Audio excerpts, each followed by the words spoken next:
은혜 받읍시다. 하나님을 대면합시다.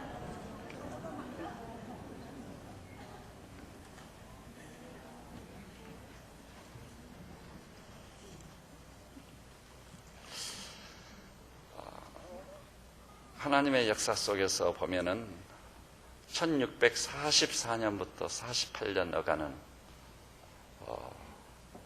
그야말로 복음의 세계사적 사건이 일어난 때였습니다. 바로 그 시기에 영국에 있는 런던에서 소위 웨스트민스터 총회가 열린 것입니다. 거기서 탄생한 것이 웨스트민스터 신앙 고백, 그 다음에 웨스트민스터 대소요리 문답이라는 것이 탄생했습니다. 아마 여러분이 그 웨스트민스터 신앙 고백이 무엇인지, 그 대소요리 문답이 무엇인지 생소한 말씀일 겁니다. 그렇지만 그것은 역사적인 개혁교회의 신앙의 기준이 되는 것을 정립한 것인데, 한번 읽어본 사람은 굉장한 충격을 받는 거예요. 1600년대인데 17세기죠. 이렇게 말씀에 대한 깊고도 풍부한 이해를 가지다니, 거기 모인 사람들이 도대체 누구냐? 여러분이 아셔야 될 것은요, 지금 우리나라에요, 세계 유수한 신학을 가가지고 박사학위를 하고 기국한 신학자들이 굉장히 많거든요. 이 신학자들도 한 사람도 예외 없이 웨스트민스터 신앙 고백서와 대소요리 문답을 들으면 옷깃을 여미고 그 앞에 무릎을 꿇을 수밖에 없습니다. 사실 교회에서요, 집중적으로 이것을 교육을 해야 되는데 제가 과거에 시도한 일도 있고 합니다. 근데 거기 모인 목사님들은요, 인류 역사상, 교회 사상 굉장히 탁월한 인물들이었습니다. 지성적으로, 영성적으로, 또 세상으로 말한다면 그들의 학력, 이런 것이 타의 추정을 불허할 만큼 탁월한 인물들이 자리를 같이 했던 것입니다. 또 거기는 목사님들만 모인 것이 아니라 그 시대를 대표할 만한 장로님들 30여 분이 자리를 같이 했어요. 그래서 여러 해 동안 기도하고 연구하며 성경을 주제로 해서 토의를 거듭한 결과 진정한 그리스도의 교회는 이런 신앙의 고백을 해야 된다 해서 웨스트민스터 신앙 고백서를 탄생시킨 것입니다. 그다음 그것을 중심으로 해서요, 대소요리 문답을 만들어서 대요리 문답이 있고 소요리 문답이 있어요. 그것은 질문을 하고 대답을 하는 방식입니다. 그런데 우리의 관심의 표적 중에 하나는요, 그분들이 모여서 작성한 웨스트민스터 신앙 고백서와 대소요리 문답 제1항이 뭐냐? 항상 첫째 자리를 차지하는 것은 가장 중요한 것이지 않겠습니까? 그런데 너무나 놀라운 사실은 대요리 문답도 마찬가지고 소요리 문답도 마찬가지. 제1항이 무엇인 줄 아세요? 한번 따라서 해볼까요? 사람의 제일 되는 목적이 무엇이뇨? 저는 이 대소요리 문답을 다시 한번 묵상해 보면서요, 거기에 모인 분들은 과연 인류사에 가장 뛰어나고 탁월한 분들이 의심의 여지가 없구나. 첫 항목이 사람의 제일 되는 목적이 무엇이뇨? 기차도요, 종착역이 있는 것입니다. 태평양을 횡단하는 배도 돌아갈 귀향지가 있는 것입니다. 예외가 없어요. 모든 식물들도 마침내 열매를 맺는 것이 그게 목적성이에요. 그렇다면 마무리 영장에는 우리 인간이 그 형상을 따라 지어주셨는데 우리에게 목적이 없을 수 없는 거예요. 하나님이 우리를 지으신 목적이 분명히 있는 것입니다. 그 목적을 하루속히 깨닫는 것이 우리가 집중적으로 시도해야 될 부분이에요. 왜냐하면 이 목적성을 상실해버리면요, 궤도를 이탈한 기차가 똑같은 거예요. 종착지에 당도할 수 없을 겁니다. 기차가 전복될 때 수많은 사람들이 죽기도 하고 상처를 입을 겁니다. 그래서 물론 이 세상에 사는 사람들이 예외 없이요, 자기 나름대로 목적을 가져요. 장단기 목적, 크고 적은 목적들을 갖습니다. 근데 그 목적이라는 것이요, 성경이 말하는 거룩한 성격을 떠나버리면 아주 위험해져요. 그래서 우리는 우리 눈앞에 뉴스를 통해 뭘 접하고 있죠? 그들 나름대로 목적을 설정했고 목적을 달성하기는 했지만, 그래서 성공했는데도 불구하고, 목적을 달성했음에도 불구하고 인생이 망가진 사람들을 수없이 보고 있습니다. 성경이 말하고는 경건과 거룩을 잃어버린 인간의 야욕에서 비롯된 목적이 설정됐을 때, 그 목적을 위해서 뛰는 사람이 많으면 많을수록 우리는 다 불행해지는 거예요. 개인 인생을 망가져버리고요, 그 가정이 해체돼버려요. 그런 사람이 얼마나 많습니까? 늘 얘기합니다만, 지금 참 그 의식이 없는 가운데 누워있는 분에게 참 송구스럽습니다만, 우리 삼성그룹 회장님 보세요. 생기가 없어요. 행복이 없어 보여요. 그런데 놀라운 것은요, 그 가족들 또한 예외가 아닌 것 같아요. 목적을 이뤘습니다. 성공을 했습니다. 그러나 그 성공이 행복과 직결되는 것은 결코 아닙니다. 분명히요, 여러분이 선물로 받아 기르는 아들, 딸들한테도 어려서부터 거룩한 목적을 설정할 수 있는 돕는 부모님들이 되시기를 주님의 이름으로 축복합니다. 이보다 중요한 사안은 없습니다. 제가 긴 시간, 지금 목적을 설교하는 시간이 아니니까요. 그러나 한 말씀만 덧붙인다면요, 신자든 불신자든 자기 나름대로 목적을 설정하고 하는데 그것이 희미했어요. 그런데 이것을 아주 선명하게, 명료하게 목적을 두드러지게 드러낸 분이 계세요. 저 세들백 교회 릭 워렌 목사님. 그 양반 한 달에 한 번씩 백악관 가가지고 대통령을 독대하고 자문을 해주는 목사님 중에 한 분이에요. 근데 그분이 근자에 출간한 책 중에 하나가 꽤 됐지요, 이제. 따라서 해볼게요. 목적이 이끄는 삶. 그 목적이 이끄는 삶을 살아야 되겠다. 물론 그 목적을 설정하는 과정은요, 놀라운 거예요. 여러분, 그 목적을 뭐라고도 말하죠? 비전이라고도 하고 꿈이라고도 말하는 거예요. 어떤 목적을 설정하고 어떤 꿈을 가졌느냐에 의해서 그 인생이 좌우되는. 그래서 잠언에 보니까요, 어떤 번역성에는 그렇게 번역했어요. 비전이 없는 민족은 망한다. 맞습니다. 미래가 없는 거예요. 그래서 여기 계신 우리 믿음의 식구들께서 반드시 그것도요, 경건과 거룩과 결합된, 또 하나님과의 씨름을 통해 갖게 된 장단기 목적을 반드시 설정하실 수 있기를 바랍니다. 그래서 그 목적성 있는 삶, 근데 그것을 그 시대의 목사님들과 장로님들이 잘 깨닫고, 이 대소요리면 제1항에 말하기를 사람의 제일 되는 목적이 무엇이뇨? 자질구레한 목적들이 많이 있지만요, 이 목적들이 합해져서 큰 물줄기를 이루는데, 궁극적인 목적, 사람의 제일 되는 목적이 무엇이뇨? 이 관심의 표적인 거예요. 거기 이렇게 말했습니다. 사람의 제일 되는 목적이 무엇이뇨? 그 대답이요, 사람이 제일 되는 목적은 하나님을 영화롭게 하고 영원토록 그를 즐거워하는 것이다. 저는 이 말씀이요, 처음에는 무슨 말인지 몰랐어요. 이것이 어떻게 목적이 될 수 있다는 말인가. 내 피부에 와닿지 않았습니다. 나는 인생이니까 이 땅에서 세상 사는 방식으로 나의 목표를 설정하고 그 목표를 가라고 했으면 맞지만은 하나님을 영화롭게 하고 영원토록 그를 즐거워하는 것이다. 무슨 말이냐. 근데 이 말씀이 세월이 흘러가면 흘러갈수록, 선명해지면 선명해질수록 바로 그것이다. 이 땅을 사는 모든 인생이 궁극적 목적으로 설정해야 마땅한 그것이 뭐냐? 하나님을 영화롭게 하는 것이다. 하나님을 영화롭게 한다는 이 궤도를 이탈해내는 순간 병든 목적이 되는 거예요.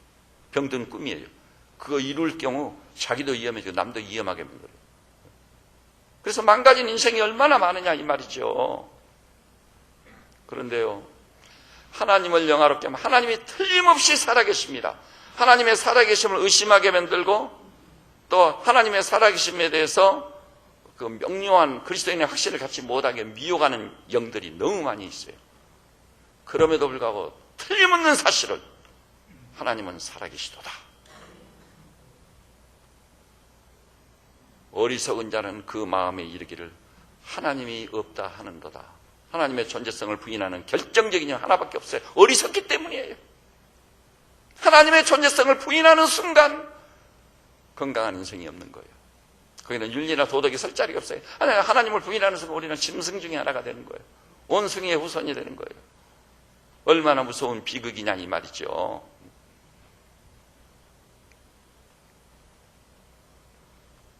그런데 하나님이 살아계시단다면은요, 그리고 그 하나님이 그 누구신지 하나님의 속성을 통해 알아보면, 또 하나님이 행하신 경이로운 일들,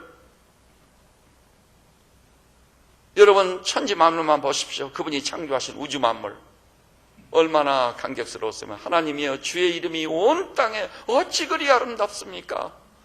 인간 신체의 신비만 받아요. 경악을 금할 수 없어요. 이게 정말 여러분 그 인간의 신체에 대한 그 신비를 풀어 쓴 책 한 권만 읽어보세요.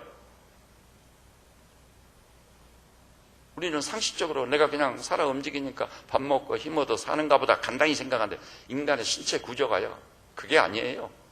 어떤 사람은 인간의 신체를 갖다 소우주라고 하는 사람도 있죠. 진짜 경악을 금할 수 없는 거예요. 분야별로요, 의사들이요, 뭐 안과, 뭐 이비인후과, 뭐 치과, 뭐 내과 이렇게 분류해가지고 연구하는데도요, 그 엄청난 의사의 연구가요, 우리 인체의 신비를 풀지 못하고 있어요. 경이롭습니다, 여러분. 이 건국대학교에서 그 분야의 최고의 권위를 가지고 있던 신교수예요. 우리 교회도 다녀간 일이 있어요. 지금 한동대학교 교수인데요. 그분이 쓴 그 인간 신체의 비밀이라는 책 한 권만 읽어보면은 정말 놀랍구나. 우리는 이렇게 신묘막측한 인체를 지으신 그분께 굴복당할 수밖에 없는 줄 아시기를 바랍니다. 근데 하나님의 속성을 통해 하나님이 어떤 분이신지, 그분이 행하신 그 경이로운 일들, 그것을 아는 순간 우리의 목표는 분명해져 버려요. 그분을 영화롭게 하는 것이다. 여러분, 마이크, 또 이 종, 컵, 이 모든 것이 누구에게 봉사하고 있죠? 이것을 지은 우리 인간에게 봉사하는 거예요. 이 강대상 의자 쫙 힘을 모아가 자기 역할과 기능을 다 해가지고 우리를 돕고 있고, 우리를 원만하게 예배를 드릴 수 있고 말씀을 듣게, 그런 역할을 다 하지 않아요. 놀랍죠? 우리를 위해 봉사하는 거예요. 사람이 지은 것은 사람이 영광의 대상이에요. 하나님이 우리를 지으셨으니 우리는 우리를 지으신 그분의 영광이 우리의 궁극적 목적임을 분명히 알고 목적 설정을 알아요. 그래서 크고 작은 모든 일을 하면서요, 어떻게 하면 하나님을 영화롭게 할 것인가, 여기에 포커스를 맞춘 자는 복이 있을지어다. 그렇습니다. 한번 해보십시오. 그것을 기준으로 삼으면서, 그것을 잣대로 삼으면서 무슨 일을 하든 하나님이 영광을 받으실 만한가? 그러면요, 거짓말이 없어요. 진실하게 돼요. 남을 이해하게 돼요. 이웃을 사랑하게 돼요. 찬송이 있어요. 기쁨이 있어요. 아까 그랬지 않아요? 하나님을 영화롭게 하는 이 궁극적 목적을 딱 설정하면은요, 영원토록 그를 즐거워하게, 즐거워한다는 것이 세상 말로는 뭐라고 그러죠? 행복. 행복은 어디서 오느냐? 진짜 그분을 영화롭게 하는 삶의 목적을 설정하고 그분의 영광을 위해서 행보를 계속하면은 거기에 진정한 기쁨과 행복이 깃들 줄 믿으시기를 주님의 이름으로 축복합니다. 참된 행복이 거기 있는 거예요. 물론 오늘요, 이것을 다루는 시간이 아니까 이제 도입 부분은 이만큼 하고요. 그렇다면요, 하나님을 영화롭게 한다는 삶은 무엇이냐? 이것을 구체적으로 규명해야 되지 않겠어요? 하나님을 영화롭게 한다는 것은 무엇이냐? 이런 것도 있고 저런 것도 있고 많이 있어요. 삶의 전 영역에서 하나님을 영화롭게 하는 삶이 있어요. 그런데 그 중에서요, 단 한 가지만 말하라고 한다면은 우리는 하나님을 영화롭게 하기 위해서 내가 액션을 취할 수 있는 요점적인 것, 집중적인 것은 뭐라고 보십니까? 예배입니다. 단연코 예배입니다. 여러분, 모든 인간은요, 하나님이 참으로 살아계시다면요, 그분을 영화롭게 위해서 존재하는 것, 그분을 예배하기 위해서 존재하는 것. 교회의 존재의 이유는 뭘까요? 예배에 있습니다. 나머지는 그 다음이에요. 예배가 우리의 본분입니다. 그래서 오늘 본문에 보니까요, 요한복음 4장에 하나님께서 이렇게 자기를 예배하는 자들을 찾으시느니라. 따라서 해볼까요? 하나님께서 이렇게 자기를 예배하는 자들을 찾으시느니라. 얼마나 놀랍습니까? 예배하는 자를 찾으시는 하나님이십니다.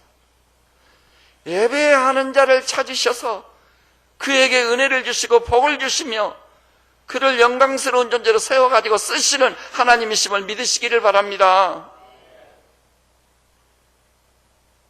그런데요, 예배하는 자를 찾으시는 하나님이신데 여기에 문제가 좀 있어요.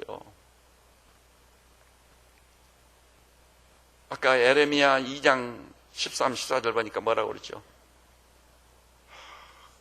거기에 이렇게 말씀했습니다. 너 하늘아 이 일로 말미암아 놀랄지어다 심히 떨지어다 두려워할지어다 여호와의 말씀이니라. 왜 이렇게 나옵니까? 그 다음 13절 보니까 내 백성이 두 가지 약을 행했다. 두 가지 약, 그것이 무엇인지 밝히 깨닫고 아십시오. 첫째는 그들이 생수에 근원된 나를 버린 것, 생수에 근원된 나를 버린 것. 두 번째는 뭐죠? 이 구개혁성경이 잘 돼 있어요. 터진 웅덩이를 둔 것. 터진 웅덩이의 특징은 뭐죠? 웅덩이가 있어요. 근데 그 웅덩이는 터진 웅덩이에요. 물 옹기 그릇으로 비교하면 그냥 알 수 있어요. 물동이는 물동인데 바닥에 뭐가 있는 거예요? 구멍이 나 있는 거예요. 터진 웅덩이. 그냥 물을 아무리 부어도 부을 때뿐이지 물은 다 새버려요. 계속 바닥나 있어요. 고갈돼 있습니다. 이 말씀의 주제가 물에 관한 얘기예요. 물로 비유를 든 거예요. 물. 그런데 터진 웅덩이를 추구하는 자는 어찌 된다고요? 물을 부어도 소용없어요. 이것저것 추구해봐도 소용없어요. 돈으로 채워봐도 다 새버려요. 바닥난 인생을 살 수밖에 없어요. 승진을 내가지고 자기 목표를 달성했다 할지라도 고갈된 인생을 살 수밖에 없어요. 터진 웅덩이니까. 근데 하나님이 지적한 부정적인 의미에서 최고의 지약에 터진 웅덩이를 둔 거. 오늘 여기 나오신 우리 믿음의 형제자매께서는 여러분 인생을 어떻게 살아오셨습니까? 만일 여러분이 끊임없이 터진 웅덩이를 추구해 왔단다면 왕창 돈을 벌었을 때도 그때뿐이었을 겁니다. 어떤 목표를 달성했는데 시간 좀 흐르다 보니까 그 별거 아니요. 여전히 바닥난 인생, 여전히 인생의 고갈을 피할 수 없었을 겁니다.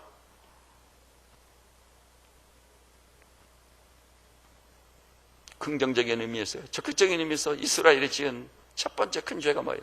생수의 근원 되신 하나님을 버린 것입니다. 여러분 물이라는 것은요, 터진 웅덩이를 구하면 바가지 몇 바가지 퍼내면요 바짝 말라버리는 거, 금이 가버려요. 진정한 물을 얻기를 원하는 사람은 어떤 물이요? 생수의 근원을 얻는 거예요. 퍼서 이렇게 나누어도 끝이 없이 콸콸 솟아 흘러넘치는 생수의 강에 흘러나는 생수의 근원을 얻어야 되는 것입니다.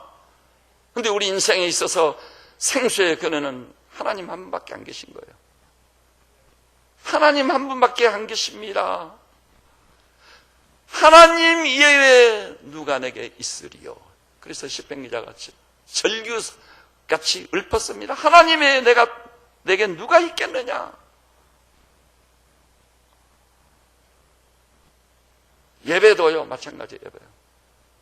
규모가 큰 교회들은요 멋진 오케스트라에 합주가 있어요. 굉장한 웅장한 음악이거든요. 성악계의 정상급에 있는 사람이 특성을 멋지게 부릅니다. 그러면 박수가 쏟아집니다. 그것이 터진 웅덩이를 면하게 해주는 것일까요? 아닙니다.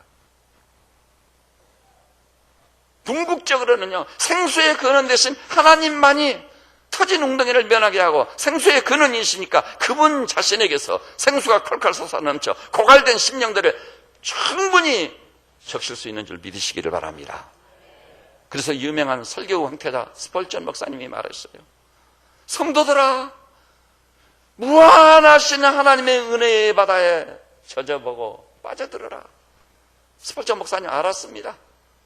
생수의 근원 되신 하나님이 누구신가를 알았습니다. 그 하나님께 좀 빠져들어라. 그 하나님께 좀 침몰되어라. 그 길만이요 고갈을 면하는 유일한 길이에요. 여기 앉아 계십니다마는 며칠 전에 저희 집사람이 예배당 올라오니까 어느 집사님이 다니엘 기도에 그 당번이 돼가지고 기도를 했더라네요. 그런데 많이 우셨다고 그래요. 아유, 무슨 일이 있나? 그래서 여쭤보니까 무슨 일이 있고 슬퍼서 온 게 아니라 기뻐가지고 감격스러워서 이 예배당에 고요히 홀로 앉아서만 기도문을 읽어보고 말씀을 묵상했을 겁니다. 주님께 초점을 맞췄을 겁니다. 그때 하나님의 임하심이 있는 거예요. 생수에 거는 대신 주님이 임하시는 거예요. 그때 우리는요, 나의 존재성을 잃어버려요. 하나님께 푹 젖어들고 빠져들게 되는 거예요.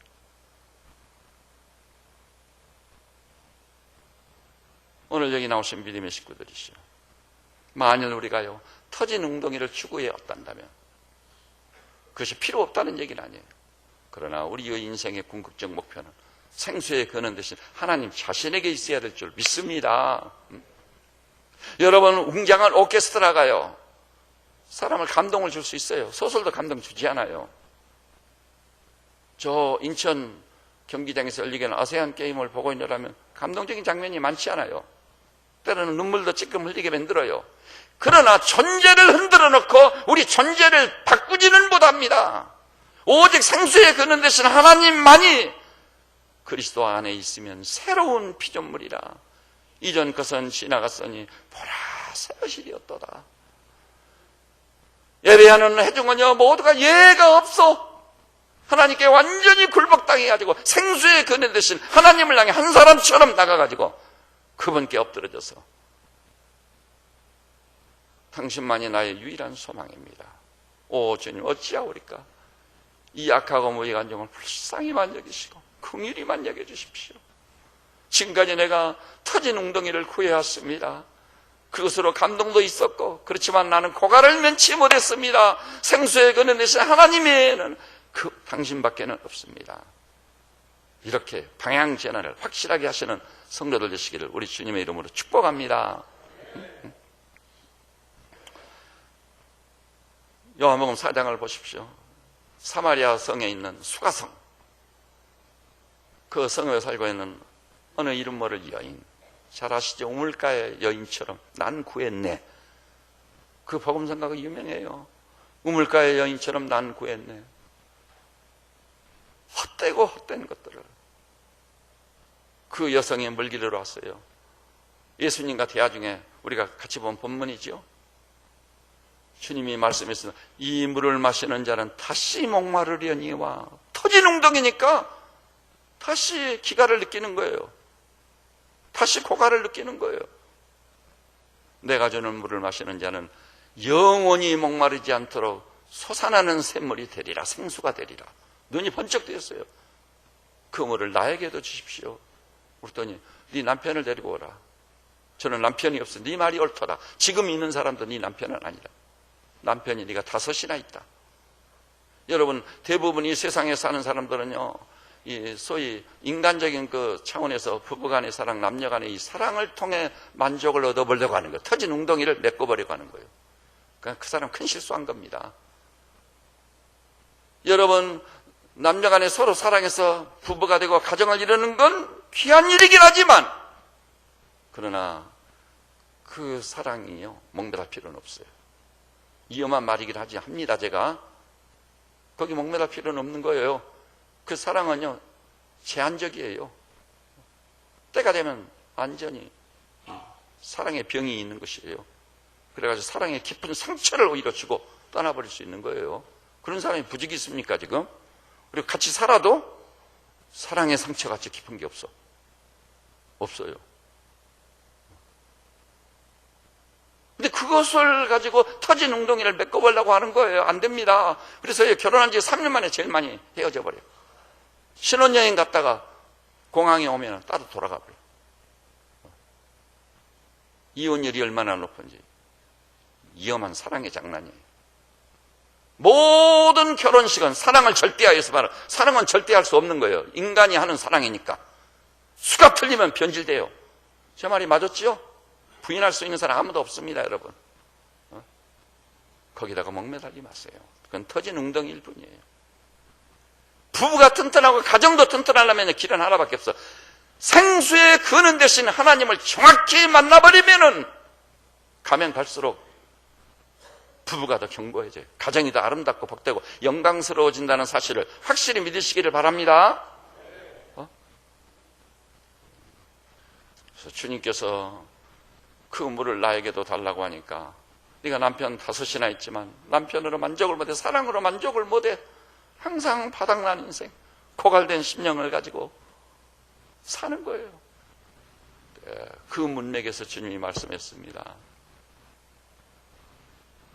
예배하는 자가 신령과 진정으로 예배할지니 하나님께서는 이렇게 예배하는 자를 찾느니라. 따라서 합시다. 이렇게 예배하는 자를 찾느니라. 기억해 두십시오. 이 예배하는 자를 찾는다는 말씀에 우선 귀를 기울였어요. 하나님이 찾으시는 사람은 누구입니까? 예배하는 자입니다. 그것도 하나님의 속성에 맞게, 하나님의 행하신 경이로운 일에 부합될 만큼 하나님을 진정한 의미에서 영화롭게 하는 예배자를 하나님이 찾으신다는 것을 믿으시기를 바랍니다. 근데요, 예배하는 자를 찾으시되, 어떻게 예배하는 자를? 이렇게 예배하는 자를. 이렇게란 말, 그것이 무엇이었죠? 그 다음에 딱 나오죠. 신령과 진정으로 예배. 구개역 성경을 제가 암송한 대로 그대로 인용하는 겁니다. 신령과 진정입니다. 예배의 생명입니다, 여러분. 신령이라는 것은 뭐죠? 두 가지 의미를 지니요. 첫째는 신령이란 말은 성령이란 말입니다. 여러분, 예배의 대상이 누구시라고요? 생수의 근원 되신 하나님이십니다. 근데 누가 감히 하나님을 알 수 있겠습니까? 유한이 어떻게 무한을 인식할 수 있으랴. 이것이 임마누엘 칸트의 결론이었습니다. 어떻게 유한한 인간이 무한한 하나님을 인식할 수 있겠느냐는 것입니다. 오직이요, 하나님을 알아가는 과정은요, 성령님의 역사가 없이는 불가능해요. 따라서 해볼까요? 힘으로 아니 되고 능으로도 아니 되고 오직 주의 신으로 되느니라. 고린도전서에 보니까요, 성령님은 하나님의 모든 것을 통달하시느니라. 그 성령님이 나를 감동하고 감화하고 인도하실 때만 하나님을 바로 알게 되고, 그리고 그 하나님께 부합된 영광과 존귀와 찬양을 돌릴 수 있다, 이 말입니다. 그러기 전에는 예배해봤자 소용없어요. 자기식의 예배를 드리는 거예요. 자기식으로. 그것이 아닙니다. 하나님의 깊은 곳이라도 통달하시는 성령님이 우리를 감동하시고 감화하시고, 하나님이 누구신지 점점 선명해지고 명료해지면서 그분을 향할 때 정말 그분의 이름에, 그분의 존재에 부합된 놀라운 존귀와 영광과 찬송을 돌리는 거예요. 그분이 누구신지 알면은요, 예배자가 어떻게든 줄 아세요? 먼저요, 예배당 마당만 밟는 것으로 감동이 와요. 일주일 사는 이유가요, 예배를 위해서 사는 거예요. 손꼽아 기다리는 거예요. 그리고 예배에 달려옵니다. 예배당을 들어서는 순간, 여러분, 예배의 대상이 누구시라고요? 생수의 근원 되신 살아 역사하시는 우리 하나님이 실진데, 천지 만물을 창조하신 분이고 아들 안에서 우리를 구속해 주신 이처럼의 사랑을 쏟아부어 주신 하나님이 실진데, 그 하나님의 예배의 대상인데요, 예배자로 부름받는다는 것은 최고의 특권이고 영광입니다. 그건 나의 복이에요. 내 복이에요. 내 복. 1시간의 이 경동과 거룩이 짧은 시간이에요. 예배를 제대로만 드린다면 일주일을 확실히 승리하고 인생을 승리하게 하는 그 복됨과 영광이 충만할 줄로 믿습니다. 우리가 인생의 실패자가 되는 이유는 어디 있을까요? 길을 잃어버리는 이유가 어디 있을까요? 고갈된 심령이 되는 이유는 어디 있을까요? 우리의 예배의 대상 되신 하나님을 전인적으로 직면하지 못하기 때문인 거예요. 그래서 여러분요, 정말 생수에 그런 하나님을 사모하는 자는 예배당에 주차를 하자마자 나는 듯이 달려서 예배당으로 진입을 합니다. 예배당에 누가 있든 말든 주님 앞에, 주님, 오늘 저를 세상에 있지 않고 성소에 있게 하시고 예배자로 불러주신 주님 찬송합니다. 오늘 예배를 통해 살아계신 주님을 대면하고 싶습니다. 세상에서 방황하던 자였습니다. 하마터면 세상의 탕류에 휩쓸릴 뻔했습니다. 오 주님, 어찌하오리까? 이 약하고 무의간정을 불쌍히만 여겨서 우리 주님을 대면하는 영광을 주십시오. 그 긍휼과 자비를 심히 원하는 것입니다. 근데요, 예배드리러 올라가가지고 커피나 한잔 합시다. 그래서 제가 생각에는 예배 전에는요, 커피가 나오지 않게 하면은 참 좋겠다는 생각을, 정말 그렇게 해야 돼요. 네? 하나님으로 내 머릿속에 가득 차가지고요. 아마 제가 때가 되면은요, 대표 기도하시는 장로님과 더불어 커피 뽑는 앞으로 가서 있을지 몰라요. 누가 커피 뽑으러 오는지. 그냥 담임 목사가 그런 거 하라고 있는 사람이거든요. 아니, 목사님, 커피 한 잔도 자유롭게 못 마신단 말입니까? 아닙니다. 저의 열정과 영적인 의욕이요. 성도들이 교회에 올라가죠. 커피대로 가지 못하게 하는 것입니다. 저의 열정이, 하나님을 향한 열정이. 모든 성도들이시오. 일주일 동안 손꼽아 기다리다가 주의 날이 되면은 토요일날 준비를 철저히 한 다음 나는 듯이 가족들을 데리고 성소로 달려와 이 예배당으로 직행을 해서 가지고 여기 앞에 일단 엎드리시기를 주님의 이름으로 축복합니다. 예배의 대상이 하나님이시니 그래야 마땅한 겁니다. 그래야 마땅한 거예요.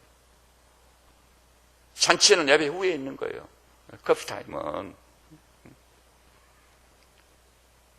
그리고 예배의 대상이 하나님이시니 이 성령으로 말미암아 또 하나님이 받으실 만한 영광과 존귀를 돌릴 수 있으니 예배 중에요. 그거 있을 수 있겠어요? 이를테면 스마트폰을 어떻게 하나님이 그 사람을 만나실 수 있겠습니까? 아니올시답니다. 아니올시답니다. 자칫 잘못하면 스마트폰으로 말미암아 그 사람 멸망하기 쉬워요. 제 말이 맞지요? 예배 중에도 스마트폰을 하는 사람은요, 스마트폰으로 말미암아 그 인생이 망가지게 될 것입니다. 위험한 말이지만 제가 단호하게 말씀드립니다. 어떤 사람은 예배 중에요, 쪽지 교환. 가까운 사람 옆에 앉아가지고 글을 쓰는 거예요, 쪽지. 집사님, 금요일날 뭐 했어? 네? 또 어떤 사람은 몸은 앉아있는데요, 생각은 딴 데가 있어. 얼른 끝나서 골프하러 가야 되는데, 친구 만나러 가야 되는데. 아니올시다예요. 사람은 겉사람 속사람이 있는데 겉사람 만나서 앉아있는 거 치명적인 위험성. 그렇게 하나님을 예배하는 자들을 성경은 뭐라고 그런 줄 아세요? 성경이 무엇을 말하고 있어요? 이사야 1장에 보니까 너희가 재물을 가지고 나오고 짐승의 기름을 가지고 나오는데 누가 그것을 너희에게 요구하더냐? 너희가 내 마당만 밟을 뿐이니라. 따라서 합시다. 너희가 내 마당만 밟을 뿐이니라. 오, 사랑하는 우리 형제 자매님들이시오. 성전 마당만 받고 지나가는 어리석은 분이 한 분도 없기를 주님의 이름으로 축복합니다. 우리는 생수의 그런 대신 하나님을 향해 진격에 가야 됩니다. 돌진해야 돼요. 그분 만나지 않고는 내가 이 성전을 떠날 수 없습니다. 결심이 분명하고 의지의 결단을 내려야 돼요. 그러면 그 사람 틀림없이 예배 중에 하나님 만납니다. 그리고 하나님을 만나고 나면요, 하나님의 인존 앞에 산다는 게 무엇인가를 설명할 필요가 없어. 그냥 알아요. 그냥 알아. 이것이 얼마나 축복스러운 것인지, 이것이 얼마나 영광스러운 것인지, 이것이 어떻게 내게 큰 힘이 되는지. 그건요, 하나님의 임존이 막 압도적으로 임하지 않아요? 그러면 멍에가 바뀌어져 버려요. 결박에 벗어져 버려요. 그리스도인의 자유가 임해버립니다. 더욱 놀라운 건요, 그러다가요, 너무 압도적인 충격을 먹으면 질병과 병마가 딱 흔적도 없이 지워지고 사라져버려요. 그렇게 될 줄로 믿으시기를 바랍니다. 우리 인생은요, 하나님을 전심으로, 그야말로 전심으로, 거기다 생명을 걸어야 돼요. 무엇으로 여러분 생명을 거시겠습니까? 그리고 늘 얘기합니다. 저는요, 제 개인적으로 이 말씀을 경험하지 않고는 설교하지 않습니다. 제가 거짓말하는 거니까. 위선자지 않아요, 제가 경험을 해봤기 때문에, 맛을 봤기 때문에 자신 있게, 확신 있게 하나님의 명예를 걸고 제가 이 말씀을 선포하는 것입니다.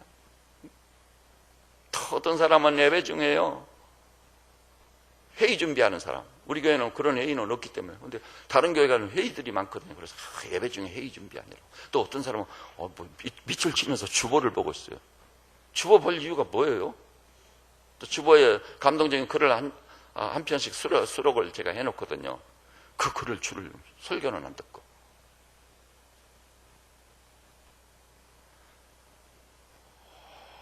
여러분, 하나님께 대한 경외심, 그것이 우리 영혼을 전율을 시키고 엄청난 각성을 시키고 영적으로 크게 흥분되고 막 각성이 되어가지고 하나님의 보좌를 향해 전심으로 막 달려가가지고 생수에 그는 하나님께 포커스를 탁 맞추고 찬송 한마디, 기도 한마디, 기도하려 치면 중심이 기울어져 버려야 돼요. 믿고 구하면서 받은 줄로 할렐루야 감사합니다. 믿고 구하면서 받은 줄로 하는 거예요. 회개하려 치면 어떠죠? 하나님이여, 상하고 통회하는 심령을 주께서 멸시치 아니하시리이다. 상한 마음, 회개할 때는 옷을 찢지 말고 마음을 찢어 여호와께 돌아오라.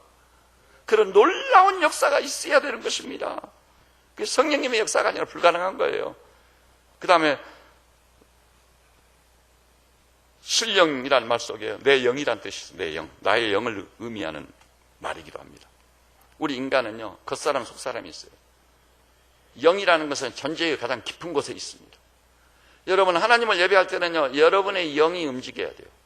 여러분의 존재의 가장 깊은 곳에서 여러분의 생명의 진액이 하나님을 향해 쏟아져야 됩니다. 예배 끝나고 나면은요, 예배 끝나고 나면 여러분이 일어설 때요, 현기증을 느껴야 돼요. 너무 말씀을 삼하고 그 말씀에 집중했고 하나님께 포커스를 맞추고 달려갔기 때문에 일어나는 순간 현기증을 느낄 정도로 돼야 돼요. 하나님이 살아계시다면 너희가 나를 간절히 찾고 찾으면 내가 너희를 만나주겠고, 놀랍죠? 따라서 해볼까요? 너희가 나를 간절히 찾고 찾으면 내가 너희를 만나주겠고. 이 얼마나 놀랍습니까? 이 은혜로움과 이 복됨이 우리 형제 자매님들에게 모일 때마다, 회집할 때마다 있으시기를 우리 주님의 이름으로 축원합니다. 그리고요, 두 번째는 뭐죠? 신령과 진정. 진정이라는 것은 두 가지 의미를 지니고 있어요. 첫째는 진리. 그래서 오늘 이 개역 개정판에는 진리라고 번역을 해요. 진리. 예배는요, 자기 입맛대로 나가는 게 아닌 거예요. 사람들이요, 자기식으로 예배를 드리려고 해요. 그러나 하나님께 나아가는 유일한 길은요, 그분 자신이 딱 말씀을 통해 정립을 해놨어요. 그래서 저 레위기 9장, 저는 신학교 다닐 때 설교 본문을 작성해서 제출했는데요, 그날 그 설교학 교수 레이수동교회 박이천 목사님, 그 어른이 극찬을 해주셨습니다. 제 전에 그 설교 본문을 가지고 다루실 때는요, 발을 이렇게 콱 굴리면서 이것을 설교라고 준비했느냐고. 그때 신학교 시절부터요, 전국적으로 다니며 부흥회 인도하는 사람이 있었거든요. 지금도 우리 교단이요, 정치 일선이 있느냐, 정치는 얼마나 잘하는지 몰라. 머리가 돌아요. 그런데 그 사람 설교 본문을 놓고 발을 굴리면서 이것을 설교라고 주면 이게 하나님 말씀이냐고. 이래가지고 설교자 되려고 하느냐고. 그래가지고 양들을 먹이겠느냐고. 얼마나 꾸짖고 책망을 해버렸는지. 설교학 시간이 2시간이거든요. 1시간 내 책망을 해버렸어요. 그래가지고 그 사람이 상처를 깊게 받아가지고 박이천 목사 쫓아내는데 앞장을 섰어요. 그런데 박이천 목사님이란 그 어른이 어떤 분이신가요? 누가 말 안 해도 다 아는 어른이에요. 다 아는 어른이에요. 참으로 위대한 하나님의 사람이십니다. 하루에 최소한도 4시간 동안 성경 앞에 무릎 꿇는 분이에요. 그 어른은. 후배 목사들이 박이천 목사님을 따라갈 사람이 없어요. 공부도요, 웨스트민스터 칼빈 신학에서 제일 공부하기 어려운 신학을 다 한 분 어른이십니다. 그 시대, 그 옛날에 평양 성실대학 영문학과 졸업해가지고 대단한 어른이세요. 그런데 둘째 시간이 계속 이어지는데 제 설교문을 딱 보고는 극찬을 하셨어요. 어제 저녁에 이 설교문을 읽고 제가 무릎을 탁 쳤습니다. 레위기 9장이었거든요. 거기 보니까요, 여호와의 규례대로 명대로 드린 제물이 있었고, 그 다음에 또 한 가지는요, 다른 향불을 가지고 아론의 아들들이 나갔다가 현장에 착사해버리는 다른 향불. 자기식인 거 편의 위주로 안 됩니다, 여러분. 예배의 대상이 하나님이시기 때문에 안 되는 거예요. 하나님의 말씀을 통해 예배는 어떻게 드려야 될지 다 말씀으로 계시해 놓으셨어요. 진리의 말씀. 진리대로 예배를 드려야 됩니다. 그래서 예배 드리러 올 때는 자기 포기, 자기 부인이 필요한 거예요. 그리고 오직 하나님께서 예비하신 공적인 예배의 틀을 통해서 최선을 다해 예배를 드리는 것입니다. 말씀대로. 그리고요, 그 다음에 진정이라는 말 속에는요, 진실. 여러분, 우리 인간이요, 이것저것 다 해도요, 진실에서 벗어났을 경우 그것은 주님께 수용되어질 수 없습니다. 허위, 날조된 것, 위선 아니옵시다. 내게 불리할지라도 진실해야 돼요. 정직해야 돼요. 그렇기 때문에 주여 나는 죄인 중에 괴수로소이다. 만물보다 거짓되고 부패한 건 사람의 마음이라. 누가 이를 알리오마는 주여 어찌하오리까. 주의 종에게 심판을 입지 마옵소서. 주의 목전에는 의로운 인생이 없사옵니다. 그럴 때 하나님께서 아비가 자식을 불쌍히 여긴같이 우리를 불쌍히 여기시고, 또 동이 서에서 먼 것처럼 우리 죄가를 멀리 옮겨 놓으신다고 하는 아버지를 찬양하시기 바랍니다. 우리 하나님 아버지가 그런 분이세요. 그래서 하나님 앞에는 숨길 수도 없어요. 골방에서 말한 것이 지붕에서 전파되리라. 아무도 숨길 수 없어요. 진실해야 됩니다. 사탄은 처음부터 속이는 자예요. 우리 시대가 직면한 문제 중에는 얼마만큼 진실해지느냐, 이 과제 앞에 서 있는 거예요. 거짓과 위장이 너무나 많은 시대입니다. 아무도 못 믿어요. 누구도 못 믿어요. 무슨 말을 해도 못 믿어요. 그러니 그 사이나 그 공동체가 계속 존속할 수 있겠어요? 여러분, 인간관계는, 공동체는요, 결국 신뢰의 문제인 거예요. 신뢰. 하나님과 관계에서도 믿음의 문제예요. 오늘 여기 나오신 우리 믿음의 식구들께서는 하나님을 향할 때 진실해지시기를 바랍니다. 모든 위장을 다 벗어버리세요. 그리고 심사를 통촉하고 폐부를 시험하여 각각 그 행위대로 보응하신 하나님 앞에 나란 존재가 벌거숭이처럼 드러나가지고, 그렇기 때문에 예배를 시작할 때 맨 먼저 시작되는 게 상하고 통회하는 심령을 가는, 가슴을 치며 세리처럼 주여 어찌하오리까 이 약하고 무익한 자를 불쌍히만 여겨주십시오. 긍휼히만 여겨주십시오. 주의 자비와 긍휼이 무궁하심으로 내가 진멸되지 아니하고 여기까지 왔습니다. 이렇게 눈물로 부르짖고 호소하고 시작하는 겁니다. 그것이 신령과 진정을 합니다. 이런 예배를 드리는 자는요, 반드시 성삼위께서 나에게 임존하시는 것을 느낄 겁니다. 경험이 돼요. 그리고 여러분의 속은 시원해지고 상쾌해질 것입니다. 포도 다함이 없는 생수가 칼칼 솟아나는 넘치는 하나님으로 만족이 되니 얼마나 놀랍겠습니까? 이거 최고의 행복이에요. 영원토록 그를 즐거워한단 말이 맞는 말씀이에요. 그리고요, 한 말씀 더 덧붙이나, 예배의 꽃은 뭐지요? 찬송, 기도, 모든 거 헌물 하나님께 우리 사람이 드린 거거든요. 하나님이 우리를 찾아오시는 것은 뭐지요? 말씀으로 찾아오는 거예요. 하나님의 말씀. 기억하십시오. 하나님 말씀만이 살았고 운동력 있어 좌우에 날선 어떤 것보다 예리하여 혼과 영과 관절과 골수를 찔러 쪼개는 줄 믿으시기를 바랍니다. 구약도 마찬가지. 나 여호와가 말하노라 내 말이 불같지 아니하냐, 반석을 쳐서 부스러뜨리는 방망이와 같지 아니하냐. 이 하나님은 이 불방망이 같은 말씀에 콱 얻어맞아가지고 자아가 산산조각 나버리고 위선이 지어져 버리고 상흔이 깨끗이 치유되어 버리고 새 힘을 얻어서 영의 청춘을 회복하는 그런 충만 속에 들어가고 싶지 않습니까? 여러분, 하나님 말씀만이 기름진 꼬리여 신령한 양식입니다.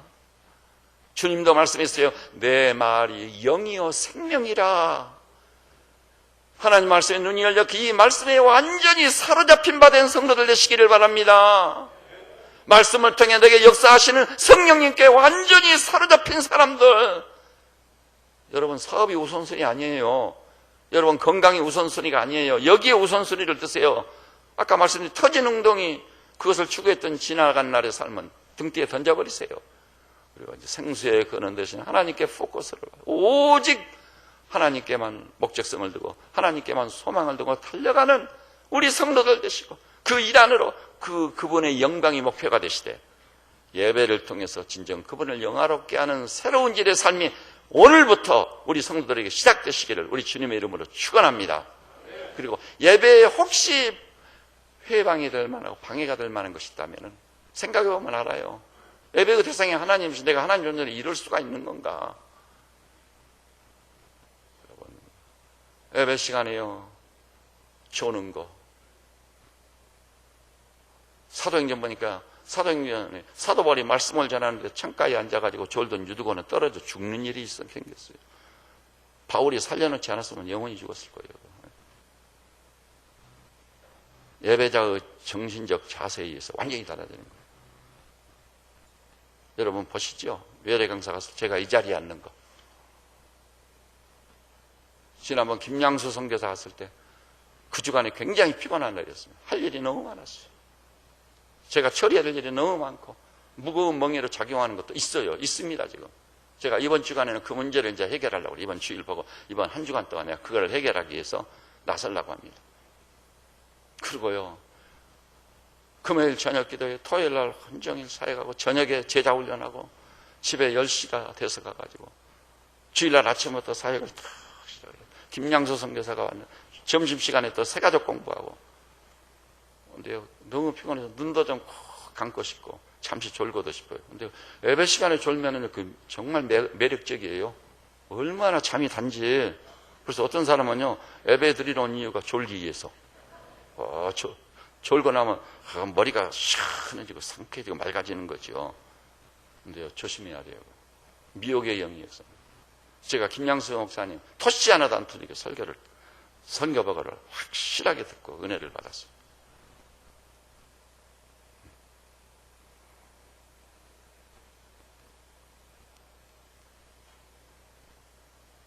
예배 시간에요, 말씀을 가장 잘 들을 수 있는 위치가 어디냐, 그 자리가 어디냐, 그것에 대한 경쟁이 있고 그것에 대한 어떤 의미에서는 경쟁이라는 용어를 쓸 만큼 그 자리를 차지해야 돼요. 자리에 따라서 은혜 받는 게 너무 달라버립니다. 참 이상해요. 참 이상합니다. 그래서 저는 신학교 다닐 때도 교수님하고 눈동자를 딱 마주치는 앞에서 세 번째 자리 한 가운데, 항상 저는 9시에 강의가 시작됐는데 7시 반에 가서 딱 거기다 가방 놔두고 기도하러 올라갔습니다. 이렇게 해서 예배를 드릴 때마다 공적 예배가 있을 때 하나님을 예배하기 위해서, 그분의 인재를 경험하기 위해서, 그분의 음성을 듣기 위해서 공적 예배, 수요일, 금요일 저녁, 목장 예배, 그리고 필요하다면 새벽도 한번 깨워보시고, 이렇게 해서요, 예배하는 일에 힘써 보십시오. 하나님께서 이렇게 예배하는 자를 찾으시니라. 찾았을 때 하나님이 얼마나 기뻐하시겠습니까? 그에게 얼마나 말로 할 수 없는 은혜와 복을 내리시겠습니까? 그런 복됨과 그런 영광이 우리 세뱃제는 양머리들에게 넘치시기를 우리 주님의 이름으로 축복합니다. 기도하십시오. 주님, 우리 인생은 하나님이 살아계실진데 예배하는 것이 본분입니다. 교회의 존재 목적도 첫째는 예배입니다. 모든 만물이 하나님을 예배하고 찬양해야 마땅합니다. 우리도 예배자로 부름을 받았으니 너무나 감사하고 찬양합니다. 우리 세뱃제 양머리들은 정말 예배에 목숨을 건 종들 되게 하여 주시옵소서. 예배로 모일 때마다 하나님의 임재를 경험하게 하옵소서. 예배로 모일 때마다 폭포수 같은 하나님의 음성을 듣게 하여 주시고, 선포되는 말씀을 통해 기름진 꼴 신령한 양식을 공급받아 침체된 심령이 소성받고 멍에가 벗겨지고 결박에서 벗어나 그리스도인의 자유가 임하고, 특별히 달려가도 곤비치 않고 걸어가도 피곤치 않은 독수리 날개쯤에 올라갔던 세임받아 승리하는 삶을 사는 종들 되게 하여 주시옵소서. 예배에 해방을 놓았던 모든 것들, 터진 웅덩이를 구했던 것들 등 뒤로 다 던져버리고 생수의 근원 대신 우리 하나님께 포커스를 맞추고 달려가는 종들 되게 하여 주시옵소서. 예수님의 이름으로 기도드립니다. 아멘.